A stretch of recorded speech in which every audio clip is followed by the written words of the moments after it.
La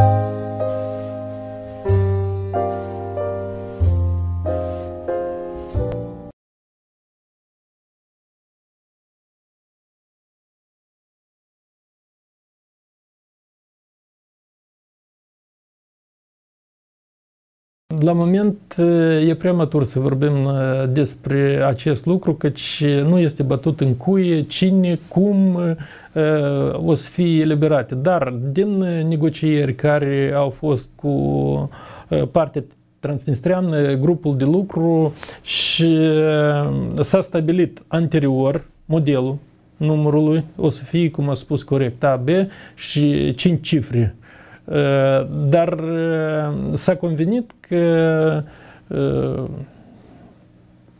preponderent o să fie eliberate de către partea transnistreană. Dar aici este încă un alt moment, căci certificatul de înmatriculare o să fie eliberat de Republica Moldova. Adică o să fie format un pachet de documente care în cadrul negocierilor se discute aceste ce documente, cum mijloace de transport o să fie verificate pe banca de date Interpol, pe filtrele criminogene, careva interdicții să nu fie aplicate asupra mijloacelor de transport. Apoi informația o să fie introdusă în registrul de stat al transportului, confecționat certificatul de înmatriculare, tot pachetul de documente expediat părții transnistrene, informația o să fie confidențială, o să aibă acces numai registrele respective a zonei transnistrene și a Republicii Moldova la această bază de date.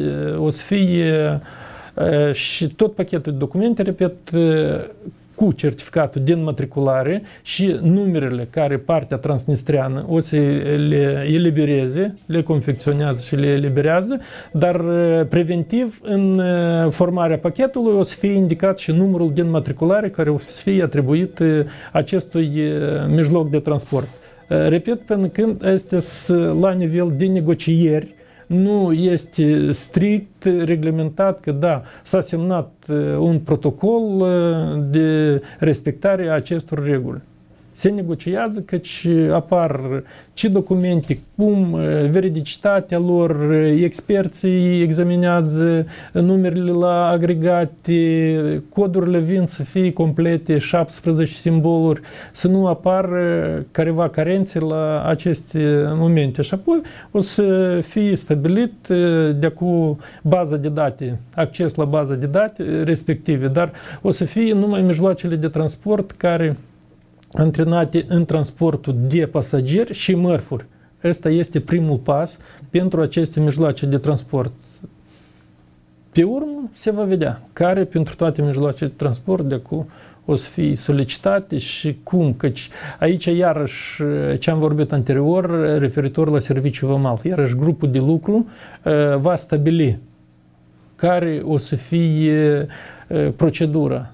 Serviciul vamal, ce documente o să elibereze pentru aceste mijloace de transport, o să fie o grațiere pentru aceste mijloace de transport sau cum se va proceda, încă nu este clară procedura.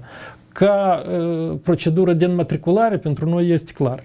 Pachetul de documente ne-a fost prezentat, noi am introdus informația, posibil să fie că pachetul de documente creat în format electronic și expediat, dar contrasemnat de părțile respective, de persoanele acreditate cu acest drept. Spun, lucrurile astea se negociază.